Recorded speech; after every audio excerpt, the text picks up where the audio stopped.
So the laws that we have in this country, in any country that everyone follows, in a secular country, you're forced to abide by them on threat of being killed because you break the law, and the police can even violating, traffic law, or you get a parking ticket. If you don't refuse to pay the parking ticket or that traffic fine, then the government can put a lien on your house and confiscate your house, and then the sheriff is going to come to evict you from your property, which is now the government's property. And if you refuse, they can kill you, right? They can shoot to kill, they can arrest you and you resist, and then they can actually kill you.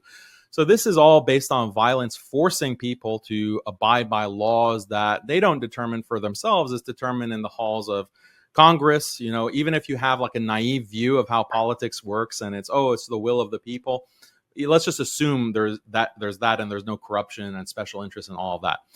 But even in that rosy picture of representational democracy, religion doesn't play a part in that. God doesn't play a part of that. Even if you personally don't have this scientific, materialistic worldview, you have a religious worldview, you will be forced to abide by an atheistic standard of laws at the threat of extreme violence. Mm-hmm.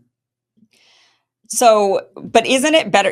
Like I understand that we're making laws that are based on, we're always making laws based on something, right? There's got to be, people have to kind of pick in a society what they're going to revolve their laws around, whether it's going to be around a religion, which in some societies they've done that, or whether it's going to be around no religion, but our country is based on property and property rights and securing property. I would say even our military goes around the world securing property, right? They're trying to gain property maybe from others, from other countries, from their property, trying to protect shipping routes, like whatever, but just trying to, I would say, protect commerce.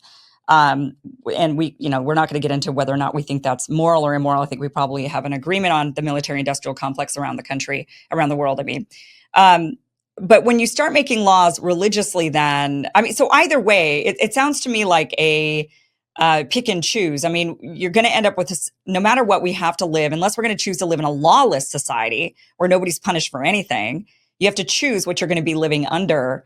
And so you would assert that you think it's better to live under religious laws rather than these other laws that we create based on a shared morality from voting. Yeah, absolutely. Like, I think that the only thing that we're allowed to vote on is, atheism, basically. That's not much of a choice.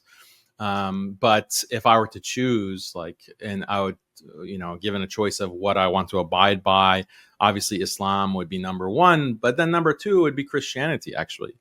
Interesting. Christianity, maybe even Judaism, like going down the list of Abrahamic faiths, but that's traditional society is far better than the kind of atheistic modernist society that we have today. I think that it's really a cancer. It's destroying humanity. Really, the human race is at stake because of scientific transhumanism, with these kinds of technologies that are being pushed through capitalistic enterprise. There's really no end in sight in what they're willing to do to transform. They started with transforming, society, then the family, then even our human bodies, even like birth. You have artificial wombs now that are really being rolled out. There's investments in them. There's Neuralink and changing human psychology, whether it's uploading the mind to the cloud or taking certain pharmaceuticals that alter brain states, alter your psychology. It's a real dystopia that's coming to fruition. And now you have AI. So this is all putting the human race at stake, at risk from extinction. And what contributes to that? It's all coming from the Enlightenment. That the dominoes that have been falling since the Enlightenment, we're reaching the end of that, which is the end of the human race.